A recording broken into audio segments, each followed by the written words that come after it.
ద్వాదశ సర్గ 12వ సర్గ.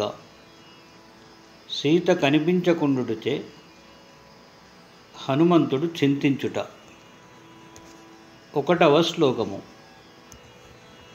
సతస్య మధ్యే భవనస్య మారుతిః లతాగృహాంశ్చిత్రగృహాన్ నిశాగృహాన్ జగామ సీతాం ప్రతిదర్శనోత్సుకో న చైవ తాం పశ్యతి చారుదర్శనాం. హనుమంతుడు ఆ రావణ భవన సముదాయమునందు సీతాన్వేషణ తత్పరుడై లతాగృహములను, చిత్తరువులు గల ఇండ్లను, రాత్రి నివాసమునకు తగిన ఇండ్లను చూచెను. కాని ఎచ్చటను సుందరనేత్రియగు సీతాదేవిని చూడలేకపోయాను. 2వ శ్లోకము. సచింతయామాస తతో మహాకపిః ప్రియామపశ్యన్ రఘునందనస్య తాం ధ్రువం హి సీతా మ్రియతే యథా నమే విచిన్వతో దర్శనమేతి మైథిలీ. ఆ మహాకపి హనుమంతుడు రాముని ధర్మపత్ని సీతను కానక, అయ్యో సీత తప్పక మరణించియే ఉండును, లేనిచో ఏల కనిపించదు అని అనుకొనెను. 3వ శ్లోకము. సా రాక్షసానాం ప్రవరేణ జానకీ స్వశీల సంరక్షణ తత్పరా సతీ అనేన నూనం ప్రతిదుష్టకర్మణా హతా భవేదార్యపథే పరే స్థితా.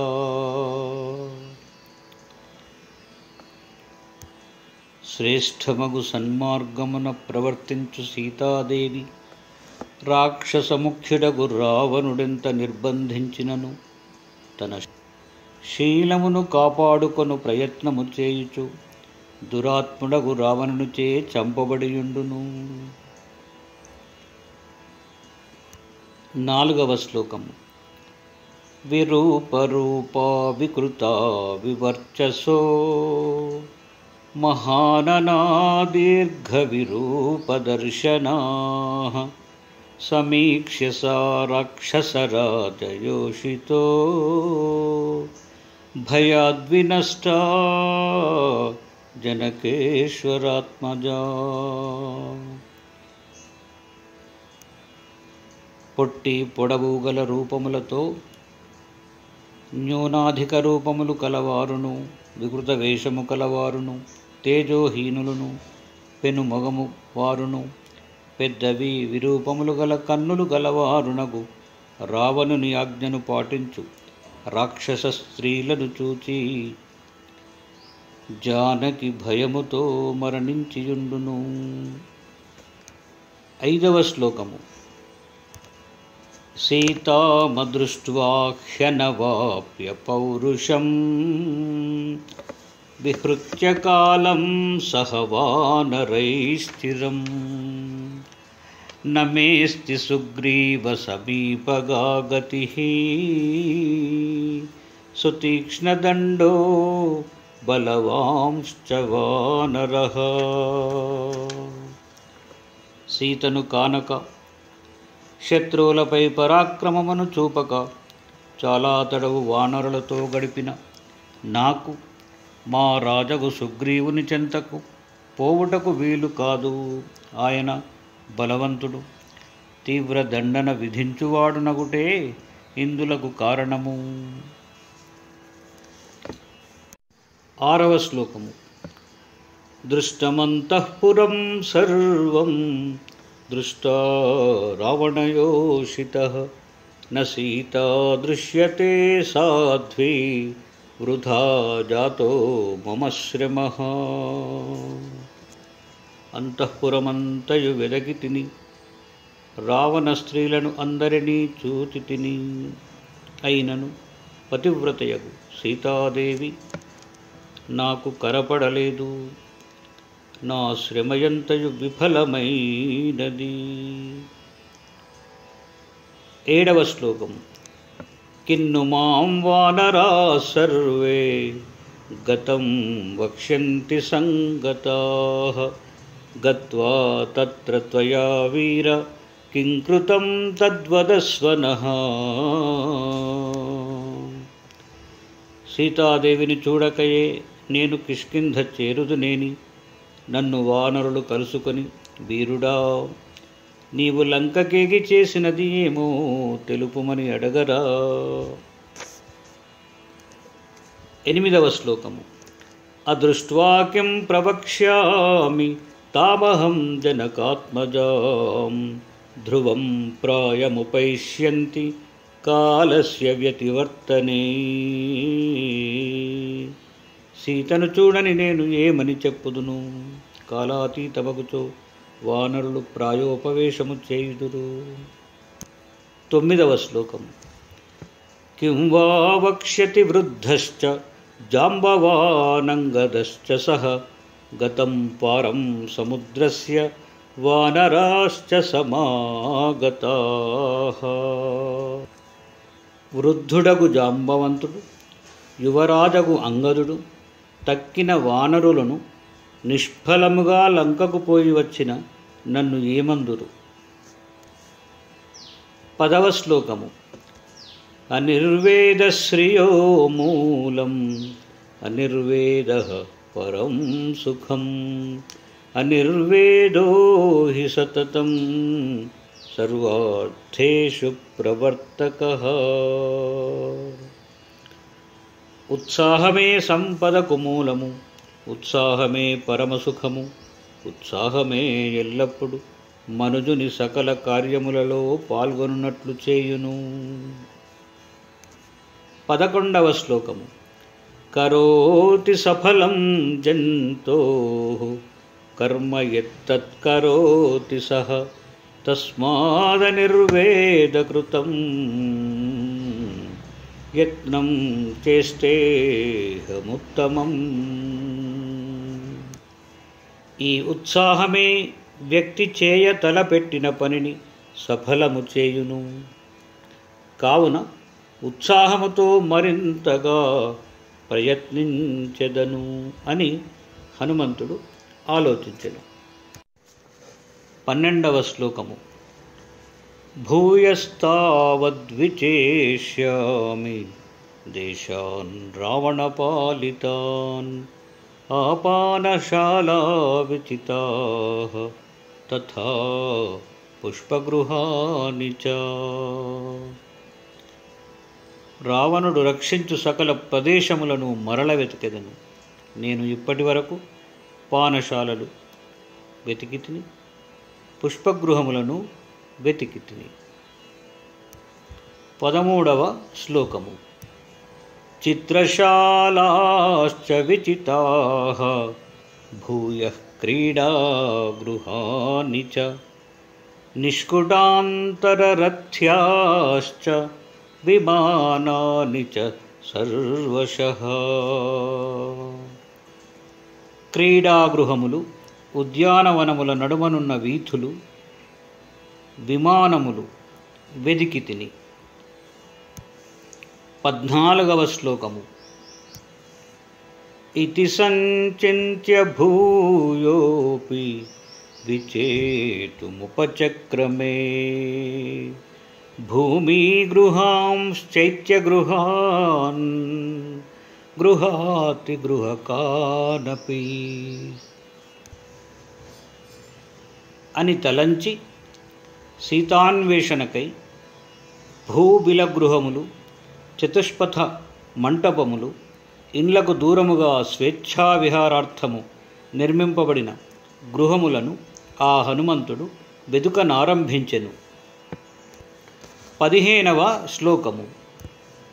ఉత్పతన్నిపతం చాపి తిష్టన్ గచ్చన్ పునః పునః అపావృణ్వంశ్చ ద్వారాని కవాటాన్యవఘాటయన్. అట్లు సీతను వెతుకుటకై మాటిమాటికి ఎగురుచూ దూకుచూ ఆగుచూ పోవుచూ తలుపులు తెరుచుచూ మూయుచూ ఆ హనుమంతుడు వెతికెను. 16వ శ్లోకము. ప్రవిశన్నిష్పతం చాపి ప్రపతన్నుత్పతన్నపి సర్వమప్యవకాశం సహ విచచార మహాకపిః. లోన ప్రవేశించుచు వెలువడుచు సకలావకాశములలో వీలైనంతగా హనుమంతుడు అంతటా సంచరించెను. 17వ శ్లోకము. చతురంగుళమాత్రోపి నావకాశస్స విద్యతే రావణాంతఃపురే తస్మిన్ యం కపిర్న జగామసః. అట్లు హనుమంతుడు వెదుకనారంభించగా రావణుని అంతఃపురమందు అతడు తిరుగని చోటు 4 అంగుళముల మేర అయినను లేకుండెను. 18వ శ్లోకము. ప్రాకారాంతరరథ్యాశ్చ వేదికాశ్చైత్య సంశ్రయాః దీర్ఘికాః పుష్కరిణ్యశ్చ సర్వం తేనావలోకితం.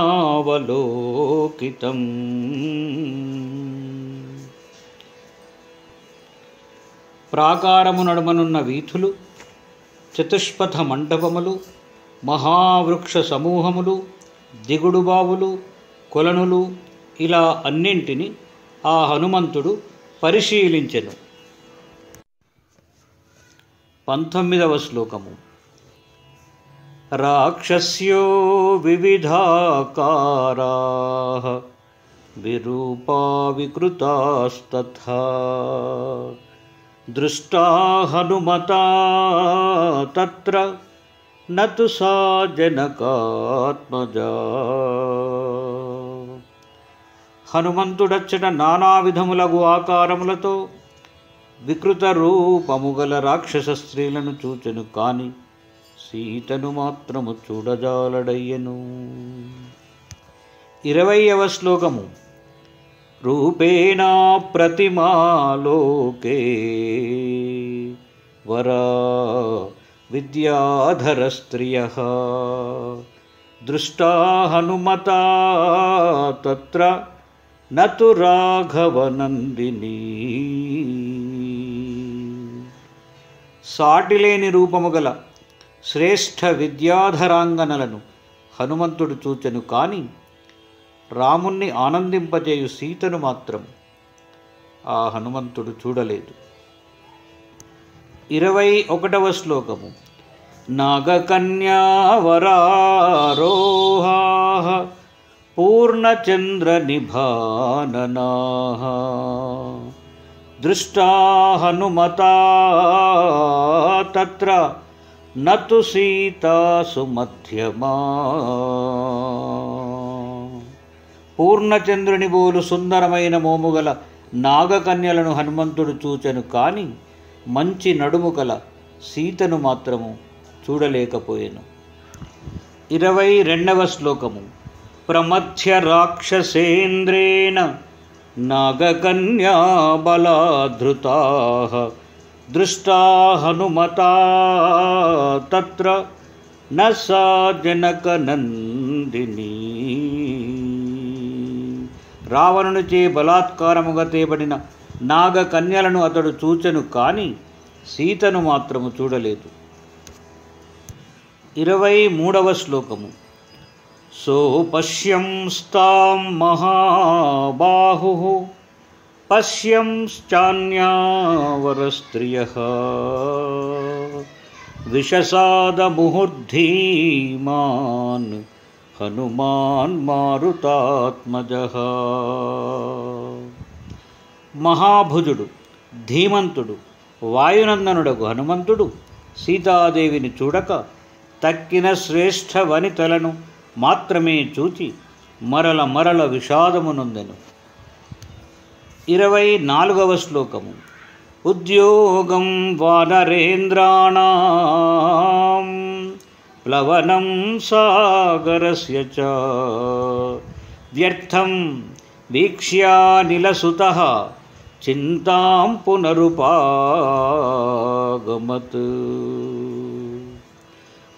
వానరశ్రేష్ఠుల ప్రయత్నము తాను సముద్రమును దాటుట వ్యర్థమగుట చూచి హనుమంతుడు మరల చింతించెను. 25వ శ్లోకము. అవతీర్య విమానాచ్చ హనుమాన్ మారుతాత్మజః చింతాముపజగామాథ శోకోపహత చేతనః. వాయునందనుడగు హనుమంతుడు ఆ విమానము నుండి దిగి శోకముచే మనస్సు కలతనొందగా మిక్కిలి చింతించెను.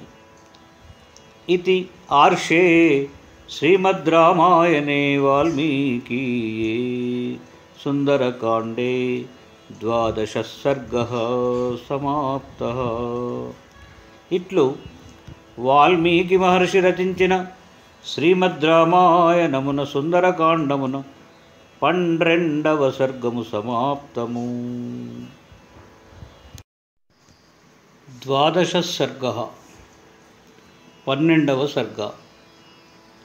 సీత కనిపించకుండుటచే